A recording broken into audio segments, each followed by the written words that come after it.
Hello and welcome to another episode of Fun Kids Meets, which is where we bring to you some of the most interesting people on the planet. And we got someone making their Fun Kids Meets debut this week. It's Robin, everybody. Welcome Robin along. Big round of applause for Robin. Hello and welcome. Hello, I'm very excited. I feel very privileged to be here, Sean. Do you like that we really sort of rolled out the welcome? We like to make the new people feel extra welcome when they come and get involved with the channel. Yeah, I feel like I might be the queen, perhaps. Yeah, absolutely. Sorry, you can just grab Bex's crown, stick it on your head. Just don't tell her that we gave it to you. I'll take it. And who have you been chatting to recently, Robin? Well, I might have been chatting to the showrunner from Looney Tunes. Yes, please. I know, it was very exciting. Very official it felt, as I am such a Looney Tunes fan. But yeah, it was so much fun. So Peter Browngart's the showrunner they're essentially rebooting some of the old classic Looney Tunes characters, aren't they? Yeah, they are, but they're like coming back with a whole new twist. It's like Looney Tunes, like, I guess in the future where we are now, which is really cool. Oh, so essentially putting the old classic Looney Tunes characters in modern day scenarios. It is. There might be Alexas thrown in there, you know? So Looney Tunes using all the modern day technology. Porky Pig with an iPhone. I mean, this is going to be huge. It is huge, honestly. The only thing is I'm like, how come Alex understands Bugs Bunny but doesn't understand me, you know? Yeah, come on. That's not fair, is it? That's not fair. No, it's the Scottish, isn't it? It's not fair, that. It's not fair to our Scottish friends, that, at all. Did you manage to watch any of the episodes? Yes, I did. I got a sneaky preview of 2 of the episodes, and they were very funny. And I can't lie, I did watch them over and over. That's usually the surefire sign of something being decent. Isn't it? It was like, I don't actually need to watch it again, but I'm going to pretend I'm working and watch it again. Just get that on. Absolutely. Were there any little behind the scenes of the interview that you could share with us? We like a good behind the scenes peek. Yeah, well, of course, it was on Zoom because of, because they were in America, which is very cool. Yeah. I weirdly didn't have my private jet to hand, so... I was going to say, like, we were about to say, because of the pandemic. It's like, you know, if it wasn't a pandemic, we'd be flying Robin out there, first class, to sit and chat to Peter. It'd be lovely. Nice hotel. That's it. I was going to say because it's 2021, but I can't lie. I think it would be the same. Though when I logged on a little bit early because I was like, keen bean. Yeah. And I logged on and I was very surprised. There was like 15 people on this Zoom call. And I was thinking to myself, okay, if I wasn't nervous already, I certainly am now. And you're kind of like, I'm sure you're all lovely, but why have you got to be here? Why aren't you all here? Can't just one of you watch and then tell the rest? Like... That's it. I'm like, don't y'all have places to be? Like, it was like in the morning over there. And I think I was the first interview of the day, which was really cool. But it means they're all just kind of sitting waiting on me. And I was like, hi, guys. It is, I've got to tell you, it is very nerve-wracking. Even if me and Robin were having our conversation now, but there were just other strangers watching us have it. It'd be so strange, wouldn't it? Like, yeah, because you think about it, like that doesn't really happen in life. Like, you know what I mean? It is an abnormal like situation, I guess, an interview. But I'm not used to maybe like quite so many people looking on. That's for sure. Always the way with these showbiz interviews. A little thing we do on Fun Kids Meets, Robin, is called Fun Kids Meets Bingo, because it doesn't really have a catchier name than that. Love it. So essentially what I do is that I try and guess what you and Peter chatted about in the interview, and then we'll sit back and listen to it, and then we'll see how right I was at the end. So you don't have to give anything away now. I'm just going to use my powers of deduction, my hunches, to think what you are going to chat about. One of the things that I think you'll chat about is your favourite Looney Tune. I think that you be sharing with Peter, being like, this is my favourite one. They better be in it. They better be in the episodes. That's just one little guess that I'm going to have. So we're going to hear about your favourite Looney Tune. Are you going to guess which Looney Tune you think it is? Oh, okay. Go on, really go for it. I reckon the skunk, Pepe Le Pew. Okay. I think he's a bit of a charmer. I think he might just like the cut of his jib. Okay, I'll leave you waiting to find out.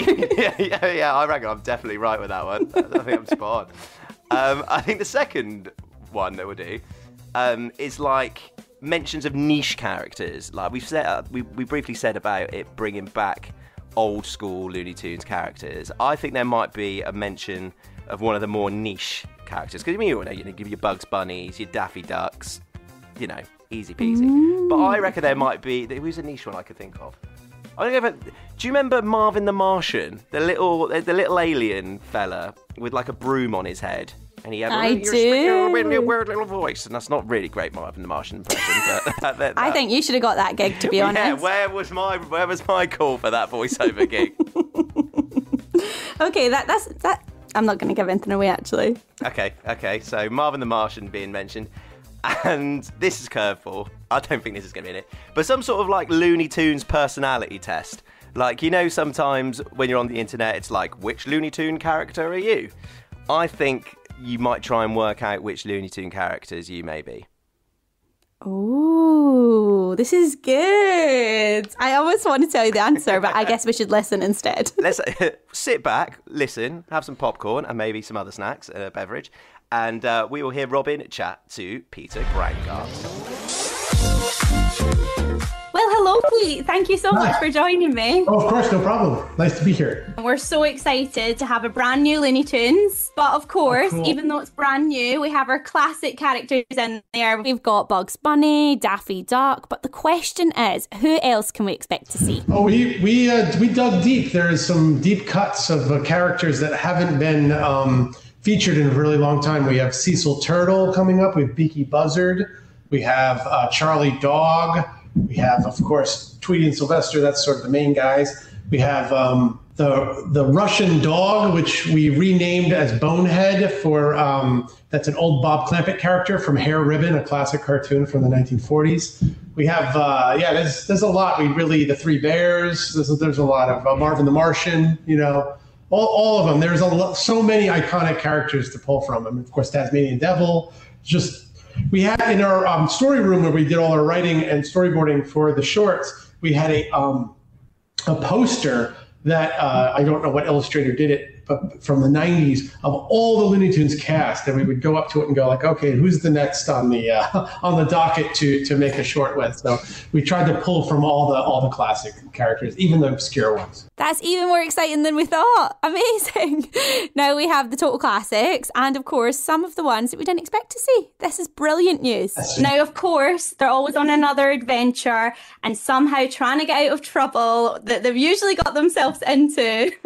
So my question is, what is your favourite adventure that they go on in this new show? God, there's so many good ones. I love the Curse of the Monkey Bird, which is our first episode because it was our first attempt to bring back the Looney Tunes in this way, in this form, making them sort of jungle explorers. Porky and Daffy was really fun. It's sort of a kind of a loose parody of Treasure of the Sierra Madre, the old movie, but also Indiana Jones and stuff like that. Also, we have one coming down the line where Bugs encounters the Gremlin from the old Bob Clampett cartoon, but this time the Gremlin's in a self-driving car, so Bugs has to try to get this Gremlin out of the self-driving car and save. Of course.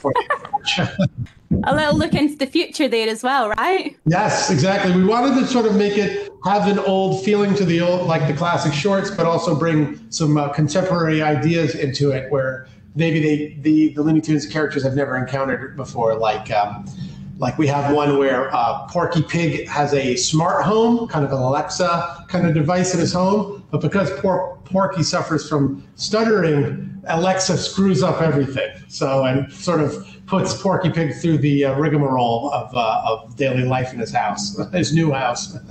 I feel like I can totally relate. Being Scottish, Alexa never understands me.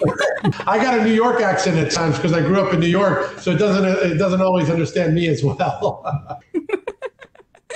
I love that. What would you say, Pete, is your favorite part of the process? Well, I love the storyboard process and sort of conceiving the idea and writing them and sort of the germ of that starts the whole process. But my favorite thing is really getting to work with such amazing artists. I mean, I have such incredible caliber of artists on this show and animators that I was able to bring together that all love Looney Tunes, and we were all to sort of work at a common goal. So working with the talented crew is probably one of my favorite parts. Before COVID hit, the day-to-day in the studio was really so much fun. We tried to, create a community and a family of artists that love these old shorts and be able to make them. So of course you know the characters way better than anyone else. So I wondered if you'd be able to help us out in the following situations. Sure. Okay, so which character would you call upon and why to help you out when you need someone to convince your mom that you can go out to play for an extra half hour? Probably Bugs Bunny, just because he kind of the smartest guy in the room, kind of always knows what the right thing to say, and he always knows how to trick that Elmer Fudd or that Yosemite Sam. So I would say he probably could do a good job convincing your mom or dad to give you that extra time to play outside. That's who I was thinking, because Bugs Bunny's so charming as well. Very charming. Who could resist? Right, exactly. Okay, so you've made a mistake and you've accidentally locked your sister in the cupboard. Who'd you get to help? Good question. Maybe Daffy Duck, because Daffy always works different jobs. We have one cartoon where he's a plumber. We got one where he's a shoe shiner. So he knows how to do a lot of different odds and ends and jobs. So he probably could pick those locks and get them out of the cupboard. That would be amazing. It could be a locksmith, right? Yeah, and it would probably be pretty silly, whatever he does. He probably wouldn't do it the normal way. He'd probably bring out the large equipment to take the door off or something. Yeah, who needs a screwdriver, right?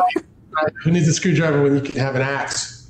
Now, I've got one here. There's a scary dog in the garden trying to eat all of your picnic, and you really need someone to scare him away.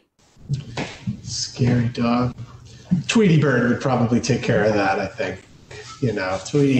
Tweety would come up with some. Tweety's very, very cute, but he's also very devilish at times. So he probably could get rid of that dog because he always gets rid of that bad old putty tat. So. It's very true. I had Sam in mind as well. Yes, that's true. Sam's very, very tough. He takes care of business. Absolutely. So I've got one last one for you. You'd love to make friends with some aliens. Who do you think could help? Oh, Marvin the Martian for sure. I mean, he does always want to destroy the Earth, but maybe if he had something that benefited him and Mars, that he would lend a hand to solve that problem.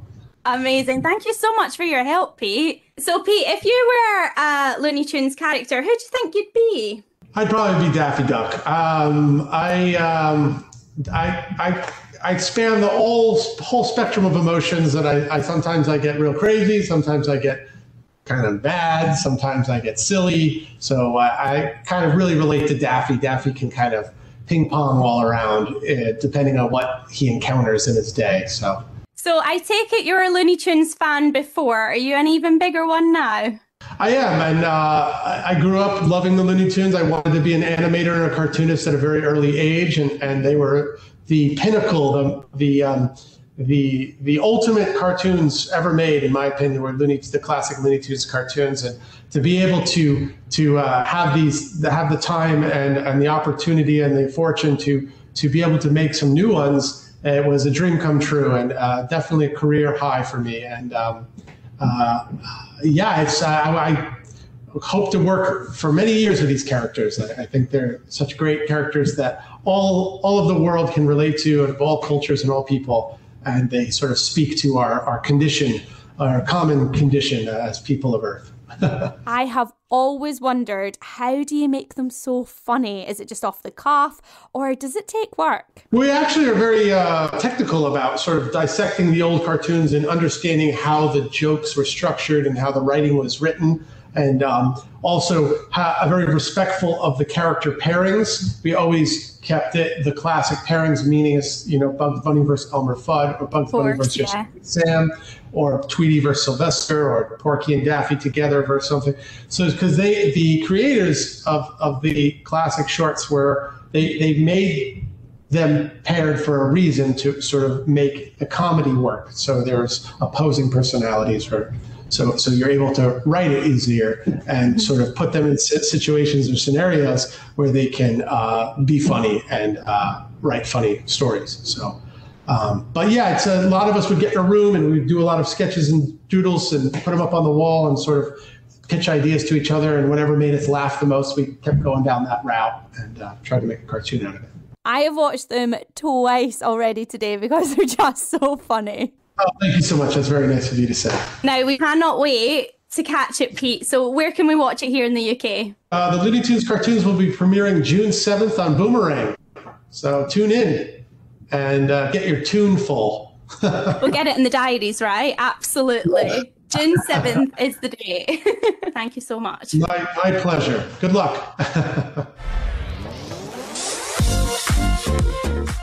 What an excellent man Peter Browngardt was.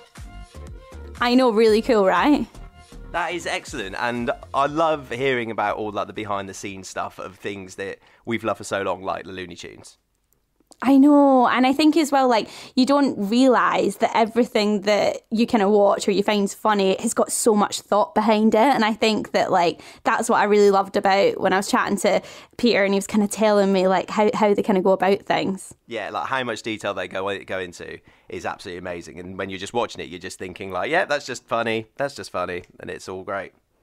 I know, exactly. And did you love our game that we played about who would you call upon in certain situations to help you out? I'm going to get onto that. As we go into the Fun Kids Meets Bingo reveals. Because I think that might count for one that I guessed. You may disagree, but we'll get to that in a second. Let's start with the first guess, which was your favourite Looney Tune. And we didn't get it. We didn't hear it. No, I know. But I hate to tell you, it's actually Bugs Bunny. Oh, I was going to say Bugs Bunny. But Where are you? You know, it's a bit easy, isn't it? I thought you might have gone for... I mean, Pepe Le Pew was a bold shout. It was niche. I thought, yeah, let's go niche. Speaking of niche, Marvin the Martian, my man, gets a little mention. He's going to be making a return. He is going to be making a return, and I was really chuffed about it because, like you say, we knew the old classics would be coming back, but having the kind of like more niche characters as well. Like, you've missed out on a gig there, you know. You could have totally done it. No, I reckon I had totally that one in the bag. If someone would have told me that Marvin was going to make a comeback, then my audition would have been in the post. Absolutely. And finally, I said a Looney Tunes personality test. I reckon the game that you played with Peter about which Looney Tune you'd get to help you do stuff, I think that counts. You reckon? All right, then, I'll give you a shot. I'll give you it. Because I guess you would have to know their personalities to know who would help. Yeah, see? Right? I reckon I'm going to give myself half a point for that. I'm too soft on you, that's what it is. Well, that's it. Oh, yeah, by the time of your second episode, you're going to be like, no points for you. No points for you. I'm the queen of Fun Kids Meets. Easy. Well, Robin, thanks so much for hanging out with us. No, thank you for having me. It's been so much fun, and I hope you enjoyed the interview. And we will be finding out more about interesting people next week on Fun Kids Meet, so make sure you smash that follow button. And if you had a lovely time, make sure you let us know in the reviews. See you next week. Bye.